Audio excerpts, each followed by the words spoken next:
ونعوذ بالله من شرور أنفسنا ومن سيئات أعمالنا من يهد الله فلا مضل له ومن يضلل فلا هادي له أشهد أن لا إله إلا الله وحده لا شريك له وأشهد أن محمدا عبده ورسوله اللهم صل وسلم على سيدنا محمد وعلى آل سيدنا محمد فيا عباد الله اتقوا الله حق تقاته ولا تموتن إلا وأنتم مسلمون قال الله تعالى في القرآن الكريم أعوذ بالله من الشيطان الرجيم بسم الله الرحمن الرحيم إنما المؤمنون إخوة فأصلحوا بين أخويكم واتقوا الله لعلكم ترحمون صدق الله العظيم وبلغ رسول النبي الحبيب الكريم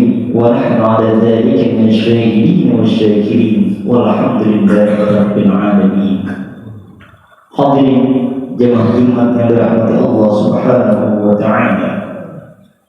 Puja puji serta syukur marilah sama-sama kita panjatkan kehadirat Allah Subhanahu wa taala yang telah menganugerahkan kesehatan dan kesempatan kepada kita semua, sehingga alhamdulillah pada hari ini kita bisa sama-sama berkumpul mendatangi rumah Allah untuk menjalankan salah satu kewajiban kita, yakni sholat Jumat berjamaah.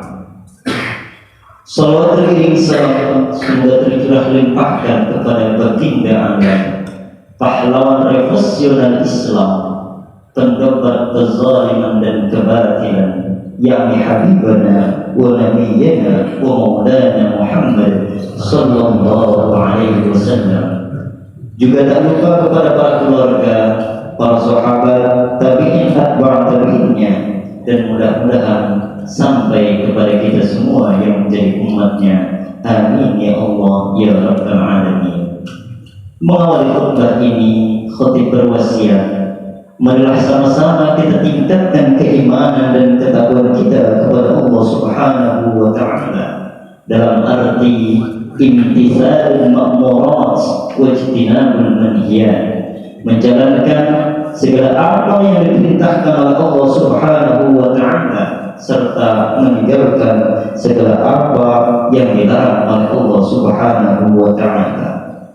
Di antara bentuk menjalankan perintah Allah Subhanahu wa taala yakni dengan senantiasa membantu saudara kita yang sedang berada dalam kondisi terpuruk serta senantiasa menjadi individu yang cinta perdamaian dan membenci peperangan.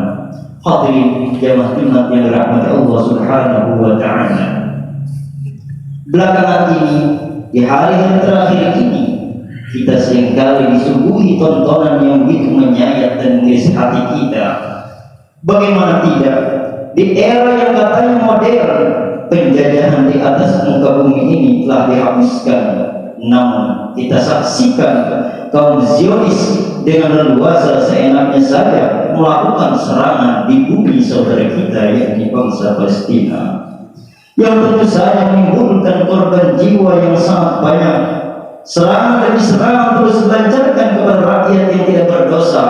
Ratusan jiwa rakyat Palestina telah menjadi korban kekejian dan kebiadaban mereka. Sebagai umat Islam, tentunya kita mencintai dan membela Palestina.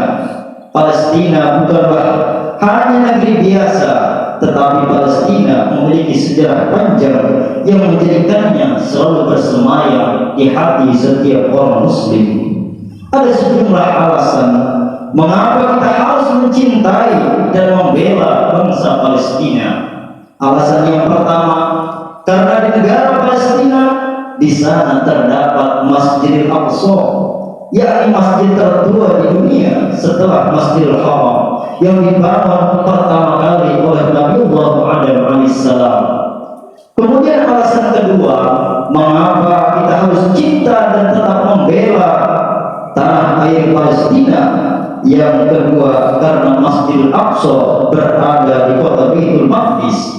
Palestina pernah menjadi kiblat sholat selama 17 bulan setelah Rasulullah Shallallahu Alaihi Wasallam berhijrah dari Mekah ke Madinah. Kemudian alasan ketiga, kenapa kita harus menjunjung tinggi dan mencintai Palestina? Karena Masjidil Aqsa yang berada di kota Baitul Maqdis, Palestina, adalah titik akhir perjalanan Isra dan titik awal perjalanan Mi'raj Rasulullah Sallallahu Alaihi Wasallam yang menghasilkan ibadah yang sangat utama, yakni sholat, yang langsung diturunkan, diperintahkan langsung oleh Allah Subhanahu wa Ta'ala. Titik awalnya Mi'raj adalah di Palestina. Kemudian alasan keempat, kenapa seluruh umat muslim harus cinta dan membela serta mendukung Palestina? Karena Palestina adalah negeri para nabi dan rasul. Banyak sekali nabi, rasul serta sahabat yang pernah tinggal dan berdakwah menyebarkan agama Islam, yakni di negeri Palestina. Kemudian alasan kelima, mengapa kaum muslimin di seluruh antero jagat raya ini harus cinta, harus membela serta senantiasa mendukung Palestina, yakni karena di sana terdapat kota Baitul Maqdis, Ardul Masyar wal Mansyar, tempat dikumpulkannya seluruh umat manusia nanti menjelang mendekati hari kiamat bagi orang-orang yang masih hidup. Kemudian alasan keenam, kenapa kita harus cinta kepada bangsa Palestina? Kenapa kita harus mencintai orang-orang Palestina? Kenapa kita harus mendukung dan membela mereka? Karena di sana Dajjal laknatullah akan dihancurkan dan akan dibunuh oleh Nabiullah Isa alaihissalam. Kemudian alasan ketujuh, kenapa kita cinta kepada orang-orang Palestina? Kita harus membela bangsa Palestina karena Palestina adalah bagian dari daratan Syam yang didoakan berkah oleh baginda Rasulullah Sallallahu Alaihi Wasallam, sebagaimana dalam doanya, Allahumma barik lana fi Syamina wa fi Yamanina. Ya Allah, berkailah negeri Syam dan juga negeri Yaman. Dan terakhir, alasan kedelapan, mengapa umat Islam di seluruh penjuru dunia harus cinta, membela dan mendukung bangsa Palestina?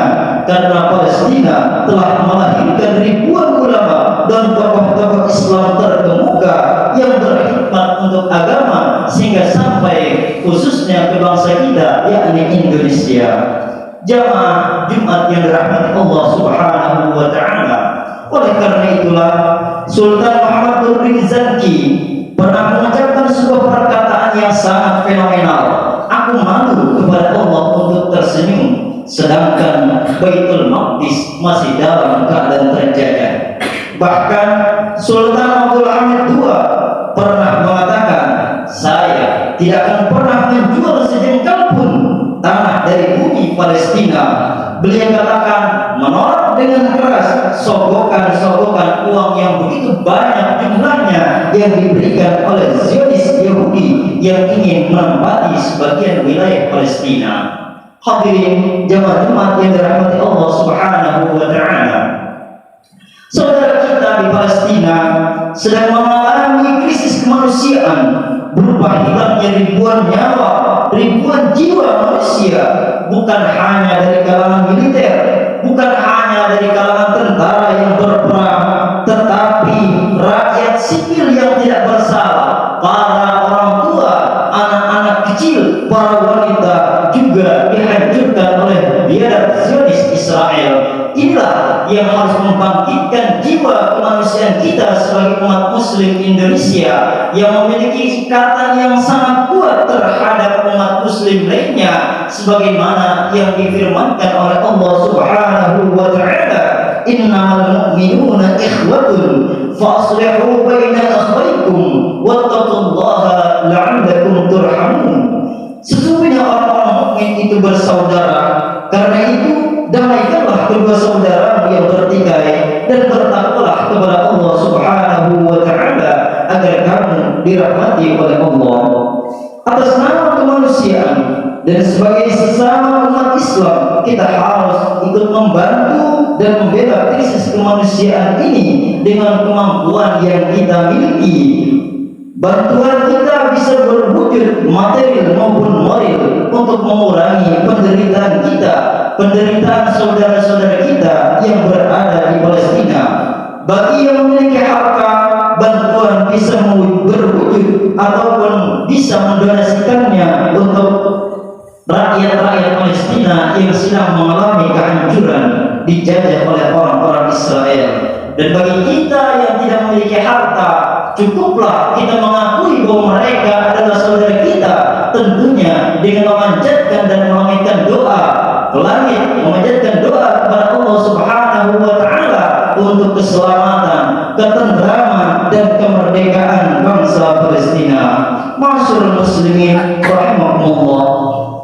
Selain bantuan doa, juga sebagaimana yang diperingatkan dan diajarkan oleh Rasulullah SAW, doa yang mustajab, doa yang paling baik adalah ketika kita bisa melangitkannya dalam waktu-waktu sholat, yaitu di rakaat terakhir dalam sholat fardu, baik itu sholat 5 waktu ataupun sholat Jumat. Makanya untuk hari ini insya Allah dalam sholat Jumat kita di rakaat terakhir sebelum kita sujud, maka nanti kita akan melakukan yang namanya qunut nazilah. Qunut ini adalah qunut yang diajarkan oleh Rasulullah SAW ketika menghadapi peperangan, kekeringan, bala, malapetaka yang menimpa umat manusia, yang menimpa alam semesta. Maka ini diajarkan untuk dilakukan kepada kita orang-orang umat beragama, khususnya yang beragama Islam. Barakallahu li wa lakum fil Qur'anil azim wa nafa'ani wa iyyakum bima fihi min al-ayati wa dzikril hakim wa taqabbal minni wa minkum tilawatahu innahu huwas sami'ul 'alim.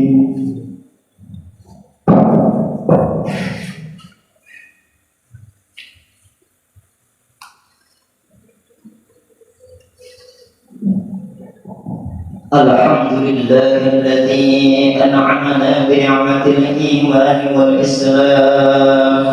Wassalatu wassalamu ala sayyidina Muhammadin khairil anam wa ala alihi wa ashabihi al-kiram. Asyhadu an la ilaha illallah malikul qudus as-salam wa asyhadu anna Muhammadan sayyidina Muhammadan abduhu wa rasuluhu sahibul syaraf wal ihtiram. أما بعد فيا أيها الناس أوصيكم ونفسي بتقوى الله فقد فاز المتقون. فقال الله تعالى إن الله وملائكته يصلون على النبي يا أيها الذين آمنوا صلوا عليه وسلموا تسليما. اللهم صل وسلم على سيدنا محمد وعلى آل سيدنا محمد كما صليت على إبراهيم وعلى آل إبراهيم في العالمين إنك حميد مجيد. اللهم وارض عن الخلفاء الراشدين وعن أصحاب نبيك أجمعين والتابعين وتابع التابعين وتابعهم إلى يوم الدين. اللهم اغفر للمسلمين والمسلمات والمؤمنين والمؤمنات الأحياء منهم والأموات. اللهم ارفع عنا الغلاء والوباء والطاعون والأمراض والفتن ما لا يرفعه غيرك عن بلدنا هذا إندونيسيا خاصة وعن سائر بلاد المسلمين عامة يا رب العالمين. اللهم ثبت إخواننا المجاهدين في فلسطين. اللهم انصر إخواننا المجاهدين في فلسطين. اللهم انصر إخوان المسلمين في فلسطين خصوصا في غزة واحقن دماءهم. اللهم عليك باليهود الصهيونيين الملعونين وأعظم أسبك عليهم. اللهم انصر دينك وكتابك وسنة نبيك محمد صلى الله عليه وسلم. ربنا آتنا في الدنيا حسنة وفي الآخرة حسنة وقنا عذاب النار وادخلنا الجنة مع الأبرار يا عزيز يا رحمن. عباد الله إن الله يأمركم بالعدل والإحسان وإيتاء ذي القربى وينهى عن يعظكم لعلكم تذكرون فاذكروا الله العظيم يذكركم